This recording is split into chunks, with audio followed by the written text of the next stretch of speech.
Donc, bonjour à tous, merci pour l'invitation. Je voulais juste, avant de commencer la présentation, sans présentation d'ailleurs, rebondir sur ce qui a été présenté là pour juste vous illustrer avec quelque chose de très concret l'importance finalement d'agréger ces expositions et d'essayer de mieux comprendre comment finalement leur cumul peut avoir un effet encore plus important que la juste addition. Je ne sais pas si certains sont au courant, mais il y a 2-3 semaines, le week-end du 10 et 11 juin, il y a eu d'importants orages. Il y a eu des niveaux de pollution à l'ozone importants en Île-de-France et il y avait des niveaux de pollen très très importants. Et il y a eu plus de 1200 admissions aux urgences pour cas d'asthme pendant le week-end, soit une admission sur 10 aux urgences qui étaient liés à ces cas d'asthme, avec une forte tension de ce fait des services d'urgence.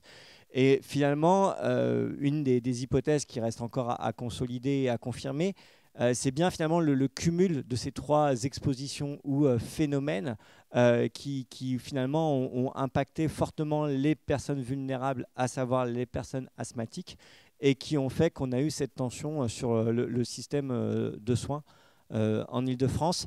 Il y a déjà eu des cas similaires à l'étranger avec le même type de phénomène, donc addition ozone, orage, pollen, notamment en Australie, où là, il y a même eu quelques décès liés à ce type d'épisode. Donc, c'était juste une illustration, mais c'est pour montrer en fait l'importance aussi d'étudier ces questions de cumul, de multi-exposition et de lien avec les populations vulnérables.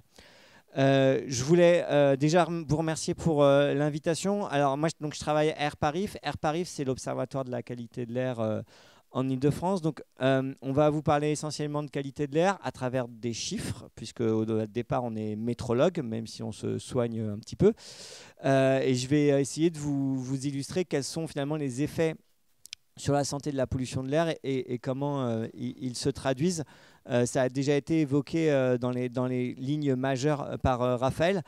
La pollution de l'air en Île-de-France, c'est 7920 décès anticipés, hein, soit à peu près un décès sur 10 qui est lié à cette qualité de l'air. Donc c'est un décès sur 10 qui serait évité si on respectait en Île-de-France les recommandations de l'Organisation mondiale de la santé. Alors, bien évidemment, ces décès ils sont liés à la fois au PM2,5, hein, ça a été cité là, aux particules fines, mais liés aussi à l'ozone. Hein. Pour les PM2,5, c'est 6220 décès par an, et pour l'ozone, 1700. Derrière ces chiffres, il faut noter quand même une amélioration, puisqu'en fait, pour les PM2,5 qu'on a pu déjà, pour les polluants pour lesquels on avait déjà pu évaluer l'impact sur la santé en termes de mortalité il y a 10 ans maintenant, c'est quand même une baisse de la mortalité de 40%. Donc ça illustre aussi que finalement, il n'y a pas de fatalité.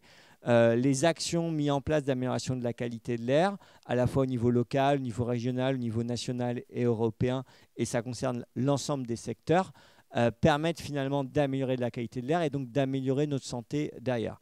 Alors, elles ne sont pas encore suffisantes, parce que comme je vous le disais, on est encore loin de respecter les recommandations de l'Organisation mondiale de la santé, mais en tout cas, ces améliorations, elles vont dans le bon sens. Là, je vous ai essentiellement parlé de mortalité, mais il y a aussi des enjeux liés à différentes pathologies, des pathologies cardiovasculaires, des pathologies respiratoires, dont la BBCO, qui sont bien évidemment liées à une mauvaise qualité de l'air et qui ont un coût derrière, hein, un coût pour le système de soins, un coût pour tous. Raphaël l'a cité, hein, le chiffre qui fait référence, c'est les 130 milliards d'euros par an qui ont été évalués par une étude sénatoriale en 2016 sur ce sujet-là. Donc ça, c'est un point important. Et ce qu'il faut aussi voir sur le sujet, c'est qu'il n'y a aucun de ces chiffres-là qui est en soi complètement définitif. Pourquoi? Parce qu'il y a déjà des actions, comme je vous le disais, qui ont été mises en place pour améliorer la qualité de l'air, et il faut bien évidemment continuer. Et le caractère non définitif de ces chiffres, il vaut aussi par le fait que c'est un sujet sur lequel les connaissances ne cessent d'évoluer et s'améliorent. On connaît de mieux en mieux les impacts sur la santé de la pollution de l'air, aux impacts identifiés dans un premier temps respiratoires puis cardiovasculaires. Se sont ajoutés des impacts notamment cognitifs, neurologiques, notamment avec d'autres polluants qui ne sont pas forcément tous réglementés comme les particules ultra fines. Et cette amélioration des connaissances, elle a d'ailleurs amené l'OMS en 2021 à être plus sévère sur ses recommandations, et certaines recommandations ont même été abaissées par 4. C'est le cas notamment du dioxyde d'azote, qui avant avait une recommandation OMS de 40 microgrammes par mètre cube en moyenne annuelle, et c'est passé à 10. Pour les PM2,5, on est passé de 10 à 5.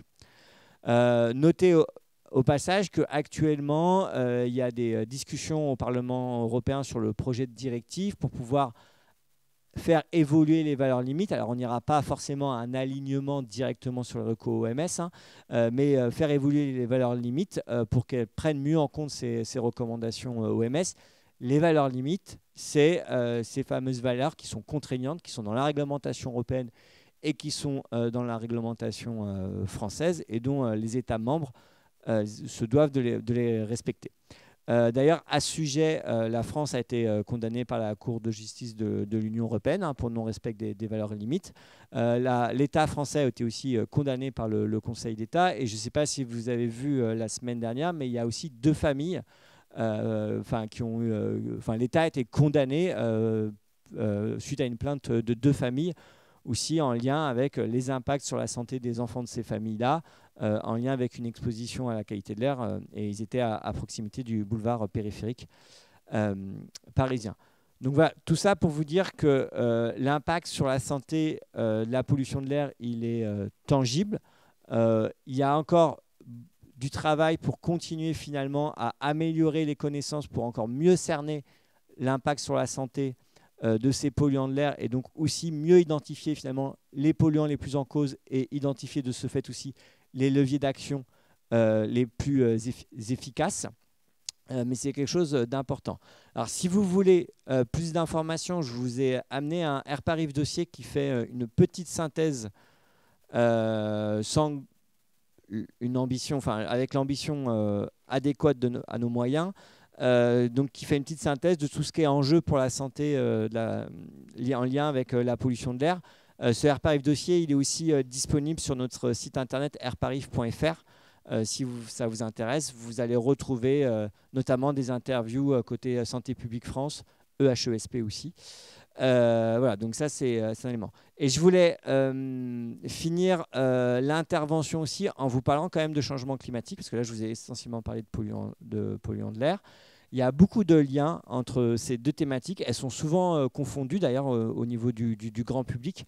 Donc sur le même sujet, on a aussi écrit un AirParif dossier qui vous présente les liens, les quelques antagonismes aussi sur ces 2 sujets, et les grandes parts de co-bénéfices qui font que la lutte contre le changement climatique et contre la pollution de l'air peuvent converger, parce que notamment il y a beaucoup de sources communes entre les 2. Et comme on est réunis aussi pour parler du système de soins, on connaît beaucoup AirParif pour son réseau de mesure, pour tout ça, mais on fait aussi des inventaires des émissions, et on fait des inventaires des émissions bien évidemment des polluants de l'air sur notre territoire, mais aussi des gaz à effet de serre. Et à travers cet inventaire des émissions, je vous ai extrait les chiffres pour le système de soins francilien, que ce soit en matière de polluants de l'air ou de gaz à effet de serre.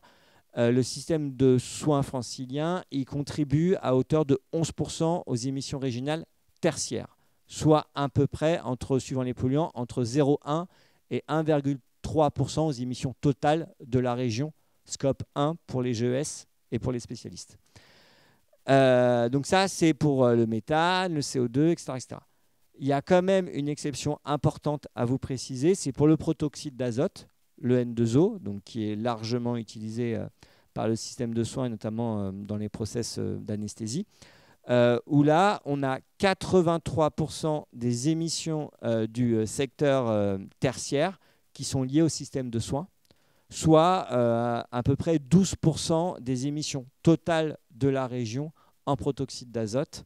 Alors, je ne sais pas si tout le monde le sait, mais pour rappel, le PRG du protoxyde d'azote, c'est 10 fois celui du méthane, sachant que le méthane, c'est déjà costaud puisque c'est 29. Voilà, donc c'était juste pour vous donner aussi des éléments sur la contribution du système de soins et essayer d'illustrer à travers quelques chiffres les propos de Laurie en introduction aussi sur finalement l'intérêt qu'il y a à aussi essayer de limiter les émissions de gaz à effet de serre. Je rappellerai aussi que là, on parle en termes d'émissions, mais en termes d'exposition, il y a un sujet aussi en Île-de-France, puisqu'on a aussi des contraintes, notamment des contraintes foncières fortes, des contraintes d'accessibilité aussi aux établissements de soins, qui font que ces établissements de soins ils sont aussi très souvent à proximité d'axes routiers majeurs, sources de pollution, donc potentiellement aussi exposés à des niveaux très, très, très importants. Voilà, j'en ai fini. Merci beaucoup.